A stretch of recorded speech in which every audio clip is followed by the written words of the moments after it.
The hell is this? A haunted pool movie? I have a used pool in my backyard too from an old house. Now I'm gonna wonder if that shit's haunted too. He hears a little girl's voice. Hey, I'm Rebecca, help me. That is a flashback to 1992 in the summer where a little girl was like trying to get like a boat out and everything. And the pool dragged her in and the demon showed up and she's the first one to die. Right out of the gate in the opening scene, and I guess once the pool kills you, you're absorbed by it, like the Shining Hotel. Now, all these years later, she's trying to trick little boys. I could have used a little bit more violence here, like rip off his arm or something. He's trying to get like his action figure with a bunch of hair caught in it. What the hell is that? A zombie arm or something like that? Ew, that's so cool. And what is that? A dead body in there?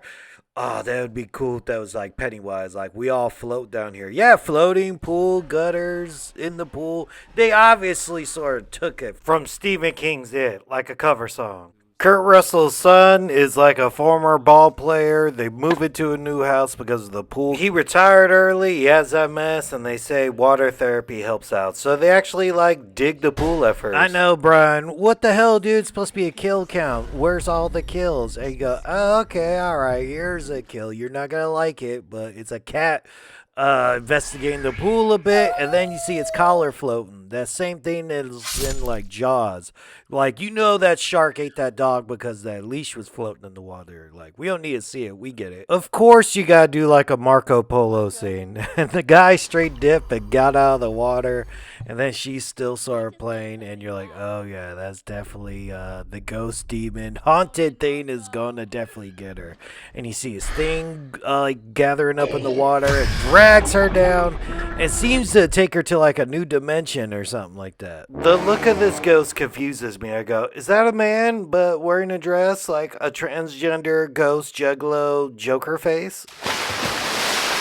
Oh, neat, a pool party in a haunted pool. Man, pools have been scary since Nightmare on Elm Street 2 when Freddy popped up and killed everybody. Nothing that cool happens. I guess he's just like chicken fighting with a kid, and then the demons go up his mouth and possess him, and then he sort of drowns for a bit.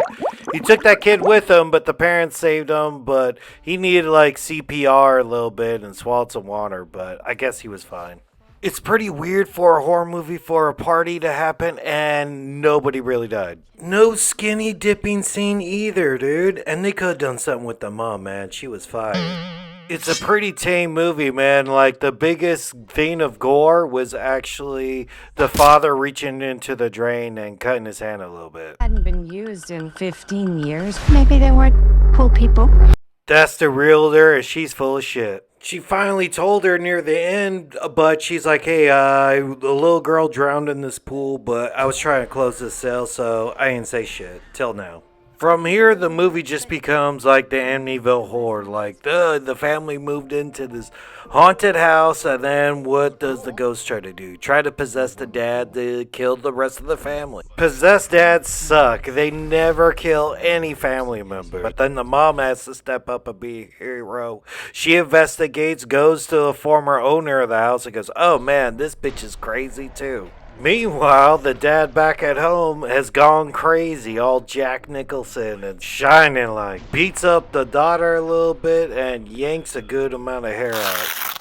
That doesn't work in like a suburbs like that, man, because just go next door. You live next door to somebody. So both these kids are in trouble. This damn kid hears that fucking cat and goes like, oh, let me go get the cat. They wrap that fool up in the tarp and drag them into the pool, and then the mom goes and swims and tries to go save him, but the pool's like endless and stuff, new dimensions. It seems like it's 30 feet deep, and while trying to save the boy, we see another demon. Ah!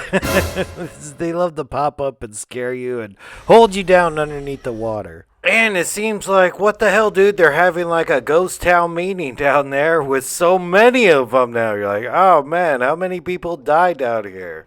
The mom is like a Navy SEAL. She could hold her breath this long, but she runs into the little girl who died in the very beginning. No longer is evil, and is like, hey, go up this way to actually get out. As soon as she gets out, the husband's trying to choke her up top, but then the daughter comes, beat the shit out of him with a bat. He snaps out of it, but then he just walks into the pool and dies anyway. How dumb is that? Like, oh, well, someone's gotta sacrifice themselves. Like, you were already out, but, the dad's dead, and then they decide to cover the pool up with dirt, and that's Night Swim.